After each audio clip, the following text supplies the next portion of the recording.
Hello everybody and welcome to another video, and this week we are doing a series, I am doing a series of videos talking about the music from the early 90s, 1991 to 1993, that sort of inspired my taste in heavy metal music. Around about in the early 90s, there used to be a heavy metal show on MTV, back when they actually played music, called Headbangers Ball, and every Sunday my older brother would record this show, and then throughout the week before we went to school we'd watch the music videos from that show. And it was around 1991 that I really got into heavy metal. Before then, I'd heard bands like Black Sabbath, Dio, Judas Priest, that sort of thing. I'd heard heavy metal music before, but it was around about 1991 that I really sort of dove into it, that my taste really started to expand.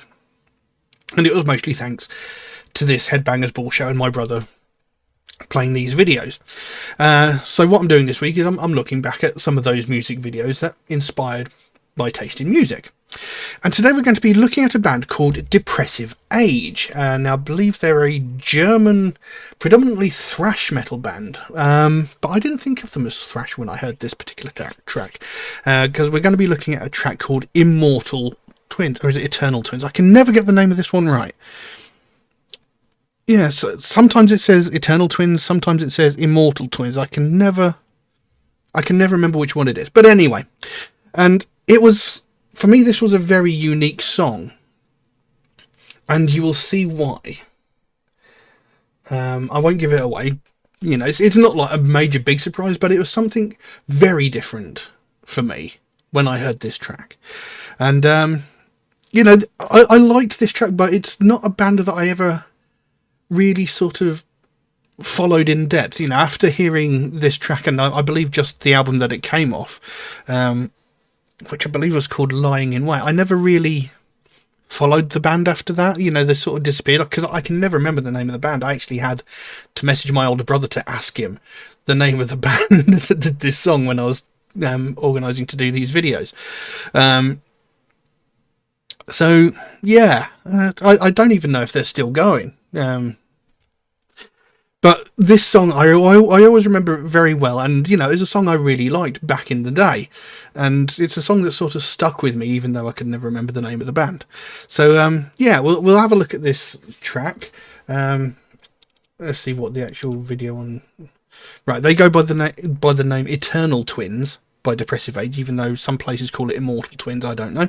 So this will be Eternal Twins by Depressive Age.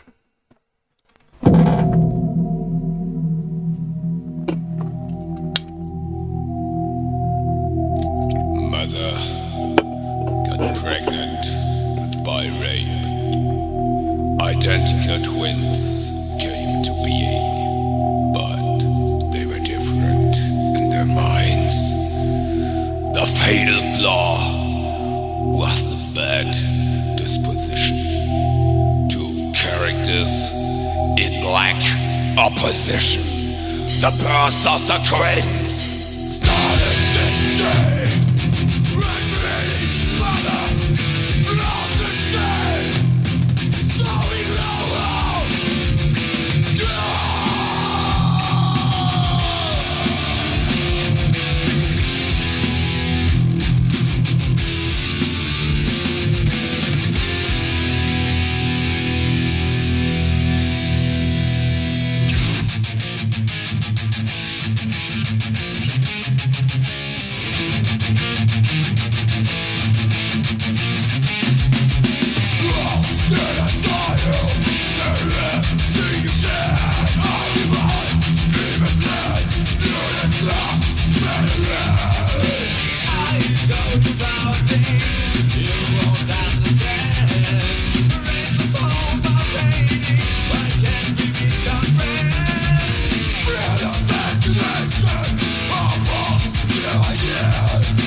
fall asleep.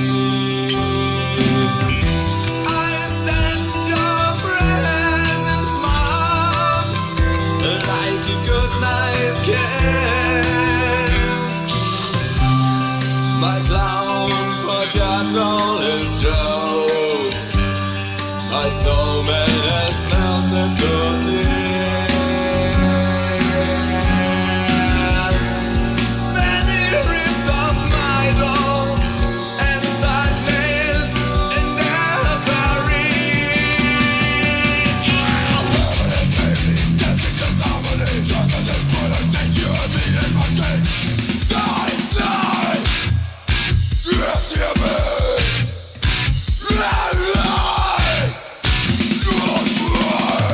You'll never stay hungry, then you smell the taste of blood.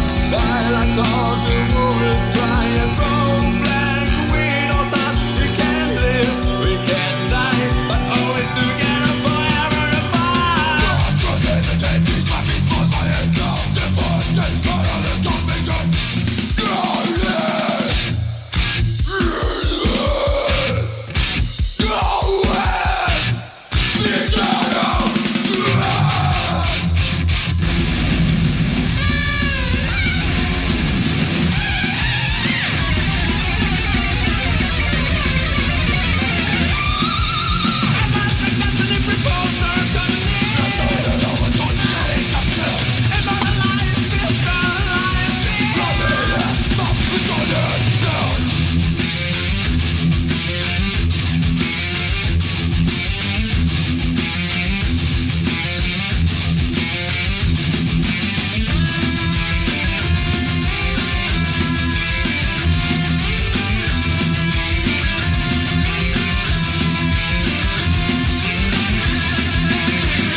There you go. Eternal Twins by Depressive Age.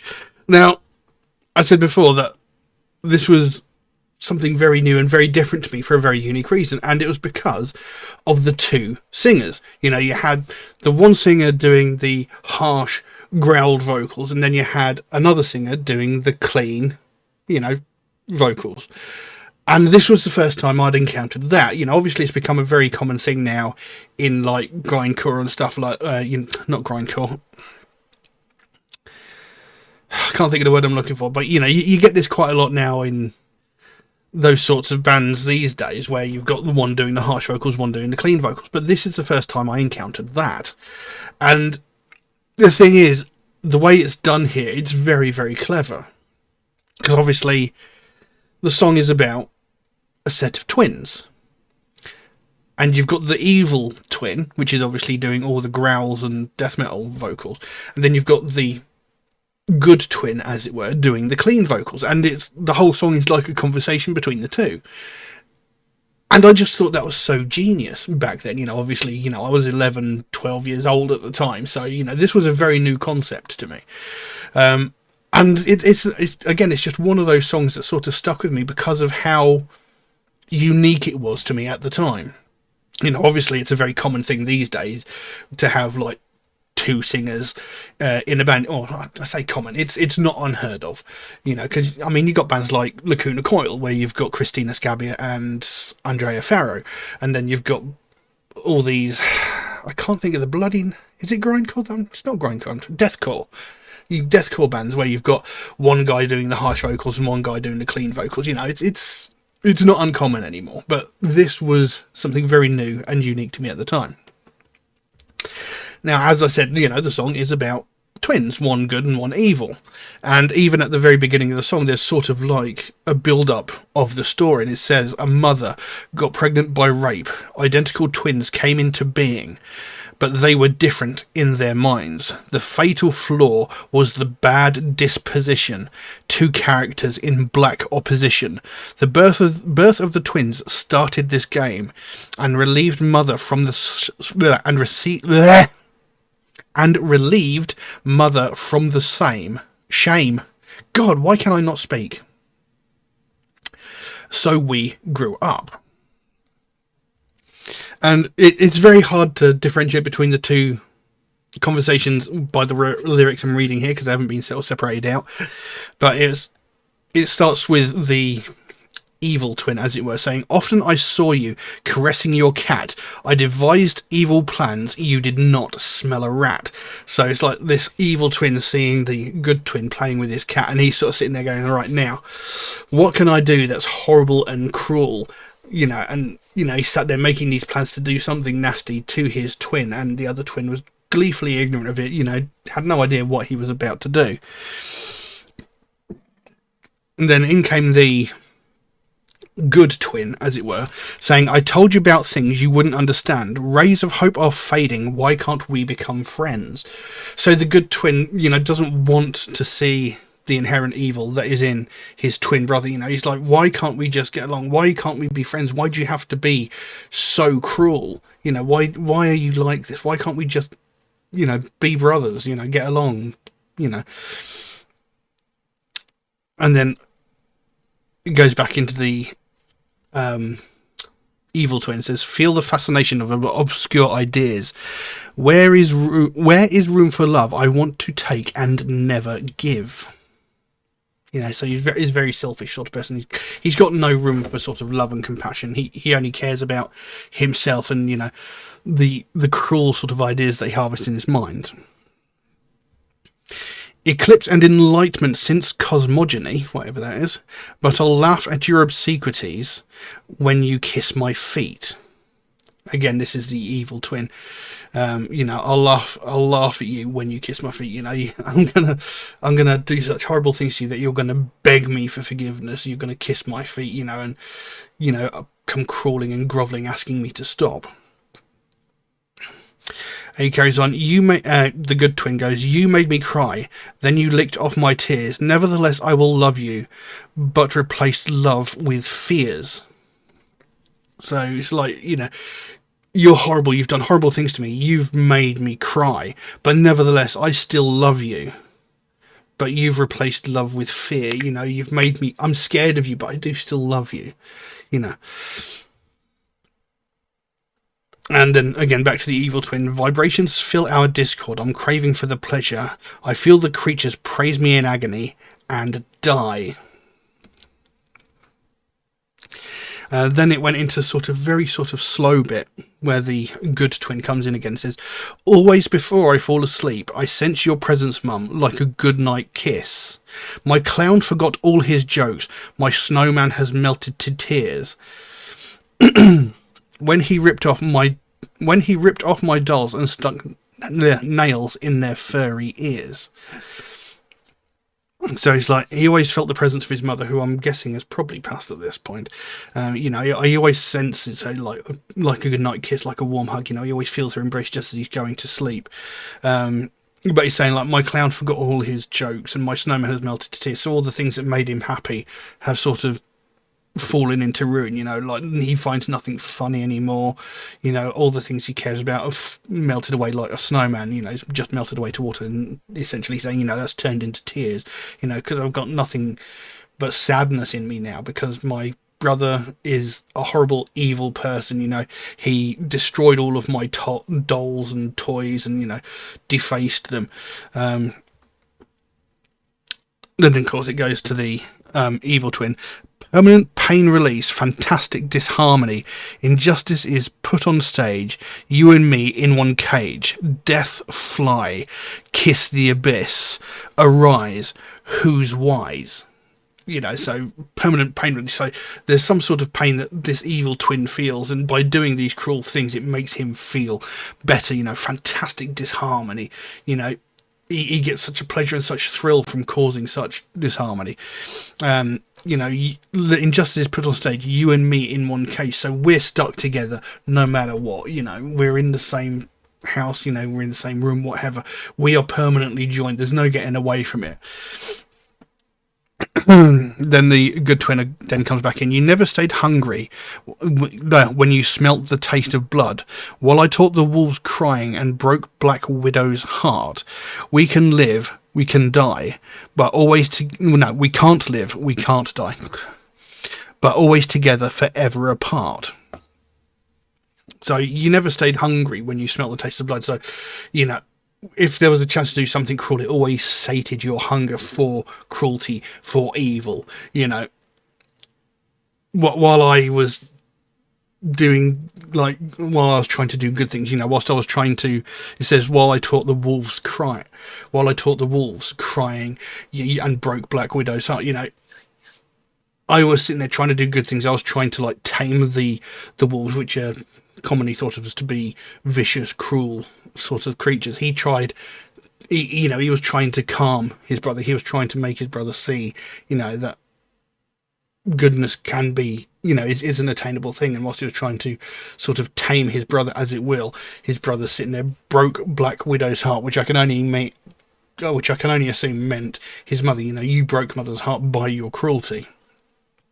He says we can't live, we can't die, because they're eternal twins, always together, forever apart. So we're always bonded, but there's always going to be this big sort of, I can't think, chasm between us. That we're so diametrically opposed, we're so different from each other, that there's always this big yawning gap between us, but at the same time we're permanently connected to each other. Then back to the evil twin. It says control saves the state, peace fools my hate. No hope still for escape. We follow the cosmic trace. Good and evil, who wins? The eternal twins. Then it goes, ametric destiny, preposterous comedy, atonal, I think that's supposed to be atonal overtones, aesthetic abscess, immortalized tears, paralyzed fears, under a spell in a condemned cell. Lose or bear the bell, at any rate I'll see you in hell. So it's like these two twins, very different. There's the good twin, there's the evil twin, having this sort of argument, and the good twin saying, why can't you be good, why can't you be nice, why can't we get along, why can't we show each other the love that there should be between us as brothers? And the other one's just like, he's got this compulsion for evil, for cruelty, and it's almost painful for him not to be cruel and evil.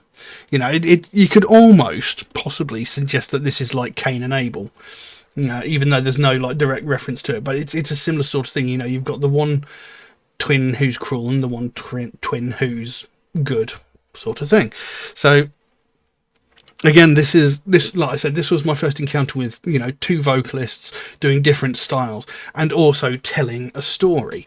And like I said, other tracks have had deep meanings, like when we looked at Gorefest, it was talking about not being oppressed and, standing up for who you are and, not changing who you are to appease other people, that sort of thing. And we talked about Carcass, who were, looking at things from a very medical point of view. This one is actually telling a story. And if I remember correctly, this might be the first song I encountered that actually was telling a sort of deep story. We looked at God of Emptiness by Morbid Angel, which was kind of telling a story, but it wasn't particularly deep on it. It was just talking about, God makes all these promises and never keeps them. I'm making you these promises and I will give you this if you so want it, But this song had a sort of deeper sort of story to it, if you will. And I just loved the performance to it. And it was a very unusual kind of music, because whilst they advertise themselves, I suppose, as a thrash metal band, it's obviously very thrashy music, but it also had elements of death metal in there. Obviously with the evil twin vocal style had that sort of death metal growl, which whilst you do hear it in thrash, it's not that common in thrash, or at least not in those days. Thrash, if you think of thrash back in the sort of 90s, you're sort of looking at things like Megadeth, Metallica, Slayer, Anthrax, that sort of thing. The harsh vocal thrash wasn't really a thing so much then. So again, this was something very different that sort of stuck with me, and the way the song was put together has always stuck with me, and I always quite liked this song. But like I said, I never really sort of followed the band past this for some reason. I don't know why, but yeah, another one of those interesting and strange pieces of music that molded my taste in music, and which is probably one of the main reasons why I like it so much when vocalists switch up their vocal styles, because it always sort of catches you and makes you go, hold on, something's different, and sort of makes you pay attention to the music, and it's a very clever device to put into music. But yeah, what else can I really say about that? So I'll leave that as it is. Like I said at the beginning, I'm doing a full week of looking back at older videos, the music videos from early 90s, 91 to 93, that sort of shaped my taste in metal music. And hopefully there will be 14 videos during this week to look at. And yeah, I hope you will join me for the rest of them. But for the time being, thank you all very, very much for watching, and I'll see you again soon. Bye-bye.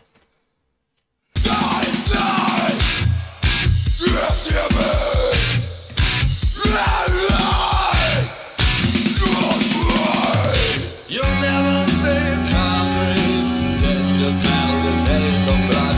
I like all the movies crying,